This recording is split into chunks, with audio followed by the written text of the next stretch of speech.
जय जय श्री राधे श्याम। कैसे हैं आप लोग? विश्वास से बहुत ही कुशल मंगल होंगे और उतने ही कुशल मंगल ढंग से आप लोगों का दिन भी चल रहा होगा।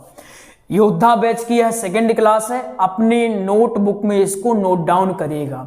आपने पहले समझा था कि आखिर अपने को वक्ता क्यों बनना है, इसका उत्तर खोजना है।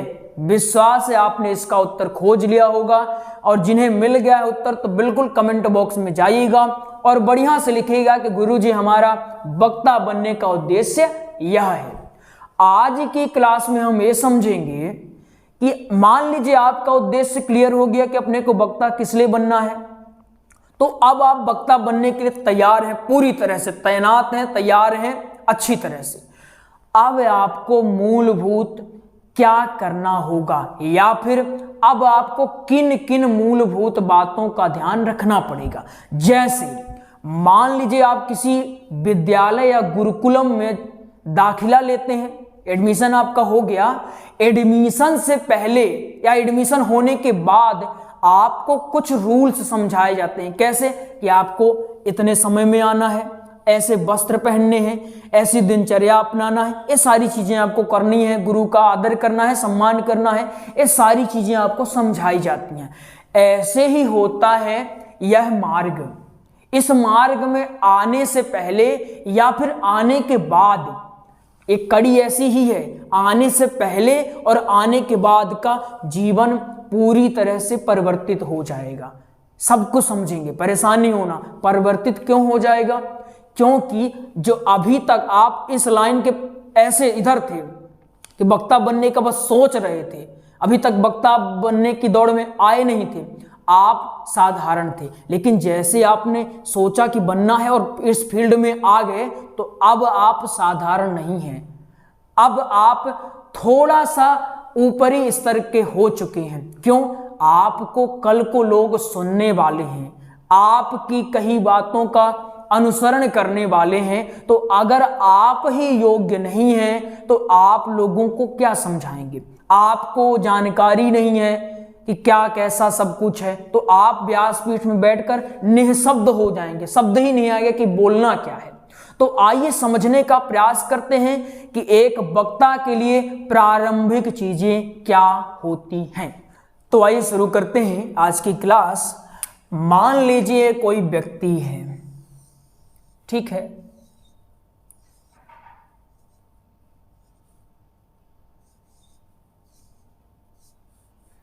ये कोई व्यक्ति है, आप ही लोगों जैसे। इनने विचार कर लिया कि अपने को कुशल वक्ता बनना है, ठीक है ना। इनने विचार किया कि अपने को कुशल वक्ता बनना है। अब इनको क्या क्या चीजें करनी चाहिए वो हम यहां समझने का प्रयास करेंगे और ये चीजें आपको भी अपने जीवन में उतारनी है, ठीक है ना। रूल्स होते हैं वक्ता बनने के, वो रूल्स आप लोग बिल्कुल अपना लें। देखिए, पहला रूल आपका दिनचर्या का है। क्या है?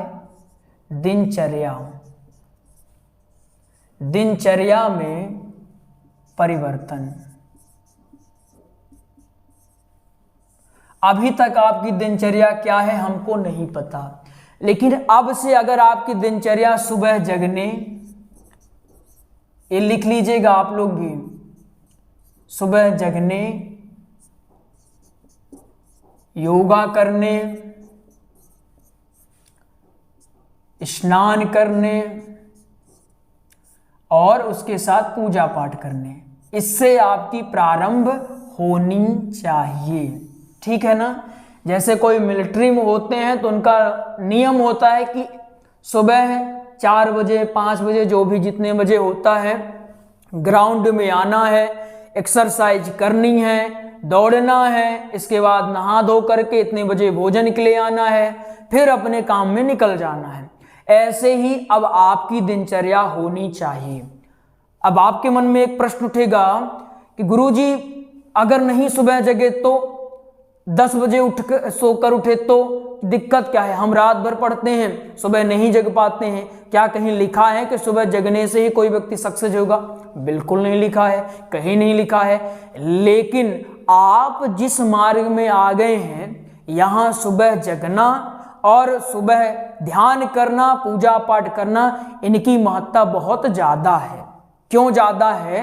क्योंकि आप कल को कथा करने जाएंगे, मान लीजिए वहां आप 10 बजे सोकर उठ रहे हैं, सारी रात जग रहे हैं, तो क्या प्रभाव पड़ेगा आपके यज्ञमान पर?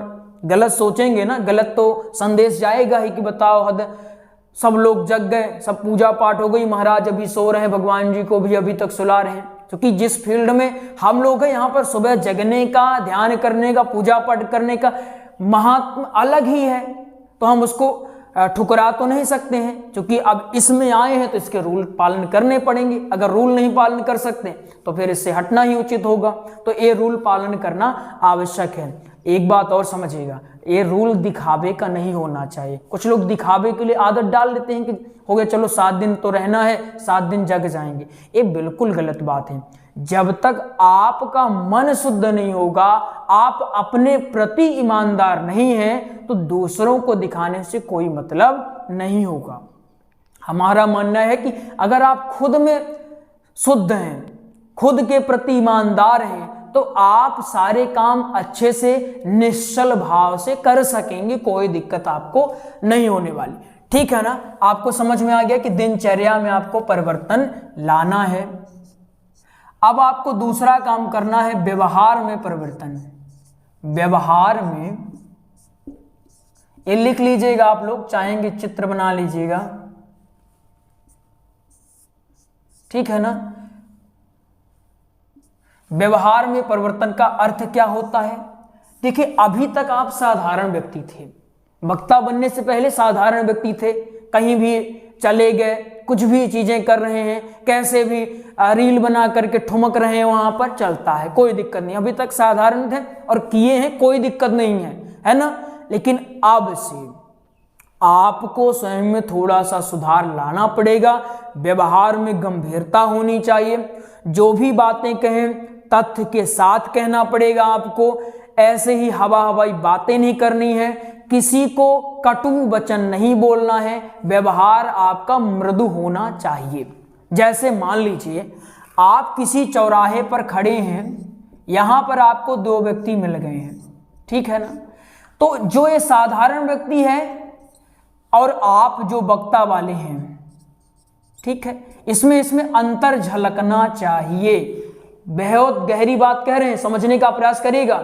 समझेंगे नहीं तो बात हट जाएगी, फिसल जाएगी।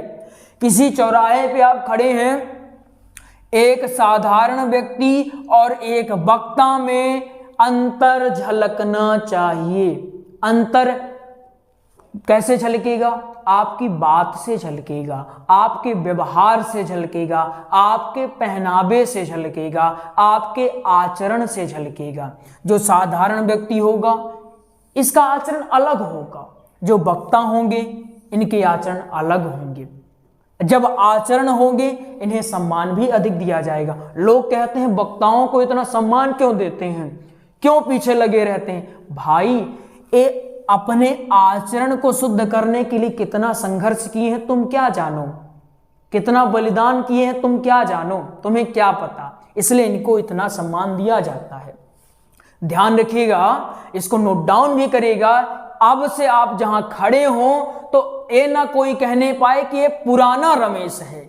अब जब आप खड़े हो तो ये कहे कि रमेश बदल गया है, इसमें लगता है कोई अलग अलौकिक आत्मा प्रवेश कर गई, ऐसा लगना चाहिए। तो अब से आप चौराहे पर आपकी छवि अलग साबित होनी चाहिए। आपका जब भी आप वक्तव्य दें तो लोग सुने, लालायित हो कि वाह यार मजा आ गया आपका वक्तव्य सुन के। ऐसा न लगे कि भाई बंद करो यार, तुम्हारा बहुत हो गया बकवास, ठीक है ना? ये होता है व्यवहार, और व्यवहार से फायदा कल को भी बहुत होने वाला है। कैसे फायदा होगा? जब आप सीख जाएंगे, आपका व्यवहार लोगों को पसंद आएगा, उनको कथा करानी होगी या उनके संपर्क में कोई होंगे कथा कराने वाले, दौड़े दौड़े आएंगे, गुरुजी अगर आप हमारे यहाँ कथा करते तो हम अपने आप को बड़ा सौभाग्यशाली समझ लेते, ठीक है ना? तो आपको अपने व्यवहार में परिवर्तन लाने की आवश्यकता हो गई है, ठीक है ना? ये समझ गया। पहनावे में परिवर्तन, पहनावे में परिवर्तन ठीक है ना। अब आपको अपने पहनावे में भी परिवर्तन लाना होगा। स्कूल कॉलेज में अगर आप हैं तो थोड़ा मैनेज हो जाएगा, लेकिन आप अगर पूरी तरह से बस इसमें आ गए हैं कि अब हमको बस सीखना, जल्दी से कथा करना है, तो आपको पहनावे में परिवर्तन लाना पड़ेगा। जैसे मान लीजिए कोई पुलिस अफसर है, वो बिना वर्दी के निकल जाए, कोई जानता नहीं है, और वो तब जा करके रोका टोकी करने लगेगा तो कैसा लगेगा? उसको जनता फटकार देगी कि भाई कहाँ से आए हो तुम। लेकिन वही जब वर्दी में जाते हैं और कोई बात समझाते हैं तो लोग सुनते हैं। ये होता है पहनावे का महत्व, इसको हम छुटला नहीं सकते हैं, ठीक है ना। तो आप वक्ता बनने के मार्ग में गए हैं तो इसलिए भी पहने कि कंफर्टेबल धीरे धीरे हो जाए।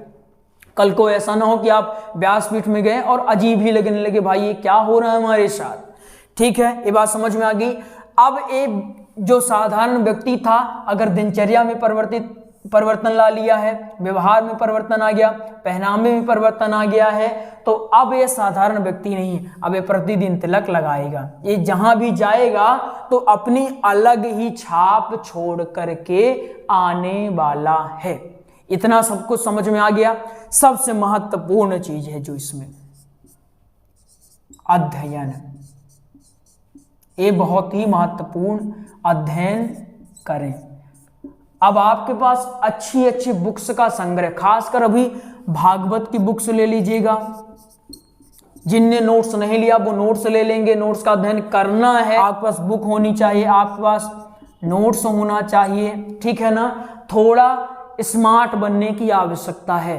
अभी टेक्नोलॉजी का फायदा अगर नहीं लिए तो कोई मतलब नहीं निकलने वाला। टेक्नोलॉजी का फायदा मतलब कैसे, जो आप कर रहे हैं, जैसे आपका फील्ड है भागवत वाला, ठीक है ना, आपका फील्ड है भागवत प्रवक्ता बनना, आप इसके बारे में प्रतिदिन कुछ न कुछ खोजते रहिएगा कि अपने को पता चलते रहे क्या इसमें नया हो रहा है। क्योंकि जो अपने आप में सुधार नहीं करते, अपग्रेड नहीं करते, जैसे फोन क्या होता है, महीने महीने में 2-2 महीने में कहता है अपग्रेड करो तब अच्छे से चलेंगे, ऐसे ही हम भी हैं। अपग्रेड नहीं करेंगे तो जो हैं वही रहेंगे, एक समय बाद हमारी डिमांड खत्म हो जाएगी। जो ये कहते हैं कि हमने सीखा, सीखने के बाद हमें कोई पूछ नहीं रहा, इसका सीधा सा यही उत्तर है, आप स्वयं में न तो सुधार करने का प्रयास किए हैं और ना ही अपग्रेड किए हैं। आपने स्वयं को ब्रह्मा समझ लिया है। आपने समझा कि ब्रह्मा जी के बाद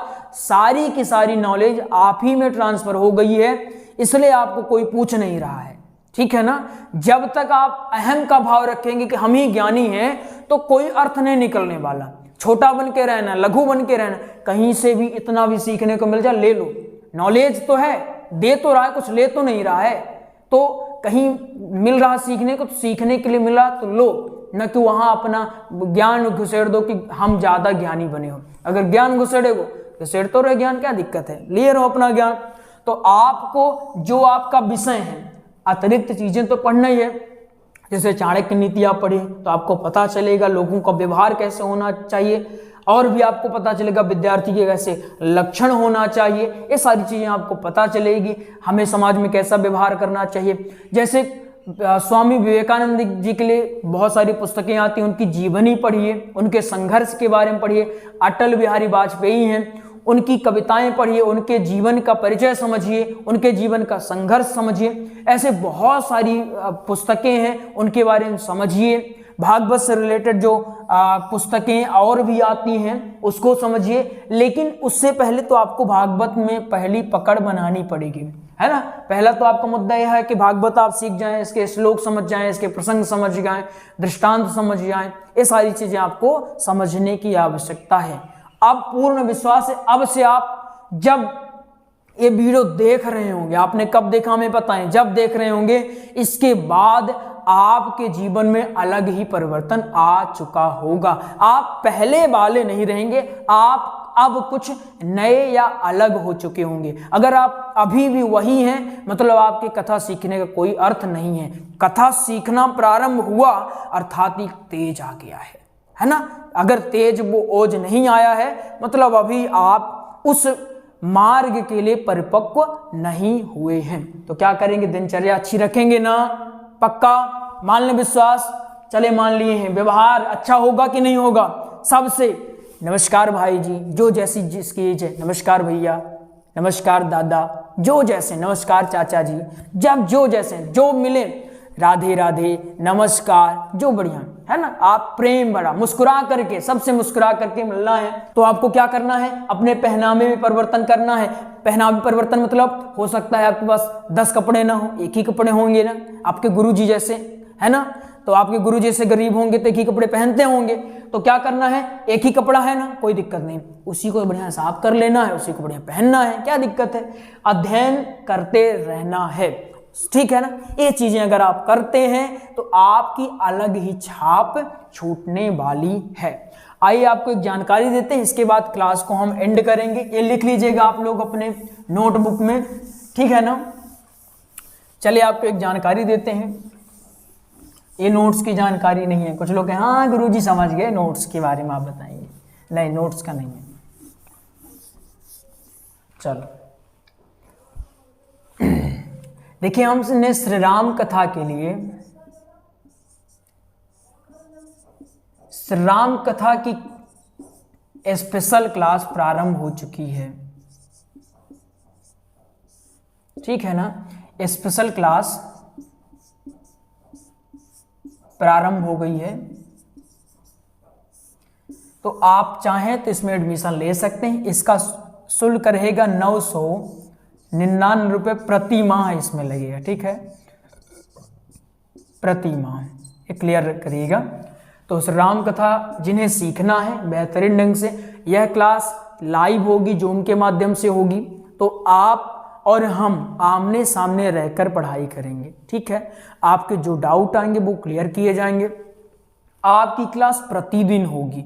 आप कहेंगे गुरुजी इसमें शुल्क आप क्यों ले रहे हैं, शुल्क बहुत ज़्यादा हमें लग रहा है। देखिए, शुल्क लेने का सिर्फ एक ही कारण है, जैसे यूट्यूब पर हम अकेले पढ़ा रहे हैं, कोई दिक्कत नहीं, अकेले पढ़ाने जब भी समय मिलता है वीडियो डाल देते हैं, इसलिए निःशुल्क यहाँ चला सकते हैं।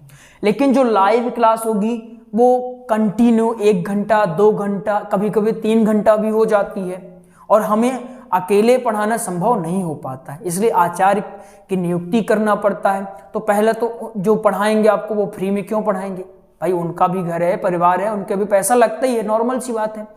पहला तो इस कारण पैसा लग रहा। दूसरा, ये लाइव क्लास होगी और डेली होगी, एक दिन भी छुट्टी इसमें नहीं होगी, सोमवार से रविवार पूरा क्रम चलता रहेगा, चाहे कुछ भी हो जाए, अपने जो क्लास लेनी है, मतलब लेनी है, मतलब रेगुलरिटी मेंटेन इसलिए भी कर रहे हैं।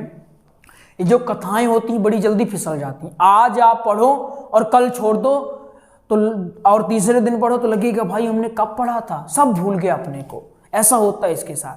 तो क्लास रेगुलर होंगी ताकि आपका रिदम बना रहे, इसलिए शुल्क लगेगा। शुल्क में कुछ नहीं किया जा सकता है, शुल्क यह कंपलसरी है। और हमारे हिसाब से अगर समथिंग 1000 रुपये लग रहा है आपको और सीखने को अगर मिल जाता है बढ़िया से, तो ये बहुत ज़्यादा शुल्क नहीं है, ठीक है, आपके नॉलेज के पीछे। और ये बहुत दिन की क्लास भी नहीं होगी, अगर आप बढ़िया से सीखते हैं तो श्री राम कथा का जो कोर्स है हम 9 से 10 महीने में कवर करवा देंगे, मतलब 9 से 10,000 टोटल लगने वाले हैं। तो आप इतने कम शुल्क में पूरी राम कथा की तैयारी कर सकते हैं। अब वो स्टूडेंट पर या विद्यार्थी या अभ्यर्थी पर डिपेंड करता है वो कितनी जल्दी कैप्चर करते हैं। अगर आप और जल्दी कैप्चर कर लेना, आपको प्रसंग बताया गया और पूछा गया, आप बता दें कि हाँ हमको तो याद हो गया, तो ये 9-10 महीना नहीं, और भी इसका 6-7 महीने में कवर हो जाएगा, जितना जल्दी आप कवर कर लो, है ना। वो विद्यार्थी पर होता है, अगर कोई बच्चे जल्दी कवर करते हैं तो जल्दी जल्दी हम उनको पढ़ा सकते हैं, जल्दी जल्दी समझा सकते हैं। लेकिन अगर आप थोड़ा सा ढीले हैं, काम ही नहीं करेंगे, थोड़ा टाइम लग जा रहा है। लेकिन इसका जो मेन सिलेबस है, विषय वस्तु देखी जाए 9 दिन की, तो इसमें 9 से 10 महीना इसमें टाइम लगता है। समझ में आ गया ना, शुल्क का क्लियर हो गया ना। कोई अब मत कहना गुरुजी आप लूट रहे हो, पैसा ले रहे हो, ये मत कहना, क्योंकि ये जरूरी है, शुल्क लगता है भाई। आज के समय में पैसा मतलब कितना अपने आप में महत्वपूर्ण स्थान रखता है, शायद ही ये कहने की आवश्यकता होती हर चीज का। अब यहाँ एक भाई लगा हुआ है, वो कैमरे के पीछे बैठा है, उसको एक दिन पैसा ना दो ना, महीना खत्म हो गया, अब एक दिन पैसा ना दो तो दूसरे दिन आता नहीं है, कह देता बुखार आ गई है हमको, ऐसे हैं भाई साहब। तो इसलिए जरूरी है। तो देखिए दोनों को, जैसे अगर आप सोचें सिर्फ गुरुजी ही हर चीज करें तो ये संभव नहीं हो पाएगा। जब आप और हम मिल करके पारस्परिक अध्ययन करेंगे, आप हमें समझेंगे, हम आपको समझेंगे, तो आपके लिए हम नई नई सुविधाएं लेकर आ सकते हैं, कोई दिक्कत नहीं। लेकिन अगर आप ये सोचें सिर्फ गुरुजी समझे तब थोड़ी दिक्कत होगी। तो अगर आपको इसमें एडमिशन लेना है तो आप इस नंबर में कॉल कर लीजिएगा। नंबर है 8269386376। इस नंबर में कॉल करेगा। लेकिन शुल्क आपने देख लिया है, आपने भी समझ लिया कि लाइव होगी, सब कुछ समझ लिया, उसके बाद कॉल करिएगा कि लेना है एडमिशन। जिन्हें एडमिशन लेना है वो सिंपल सा कॉल भी ना करेंगे तो भी चलेगा। इसी नंबर में आप शुल्क जमा कराइएगा, फोन पे या गूगल पे जो चलाते हैं, और हमें व्हाट्सएप पर स्क्रीनशॉट डाल दीजिएगा। उसमें लिखिएगा गुरुजी हमने राम कथा के लिए फीस जमा कर दी है, आप हमें राम कथा में एडमिशन दे दीजिए, ठीक है ना। इसकी क्लास हम विचार कर रहे हैं कि 22 जनवरी से प्रारंभ करेंगे, ठीक है ना। 22 जनवरी से क्लास, बहुत ही अच्छा मुहूर्त भी उसी दिन है, रामलला भी विराजमान हो रहे हैं, इससे अच्छी बात क्या हो सकती है। तो हम 22 तारीख से यह क्लास प्रारंभ करने वाले हैं। तो अगर आपको एडमिशन लेना है इस नंबर में कॉल करेगा, आपका एडमिशन करवा दिया जाएगा। आइए मिलते हैं अगले प्रसंग में, तब तक के लिए जय जय राधे श्याम।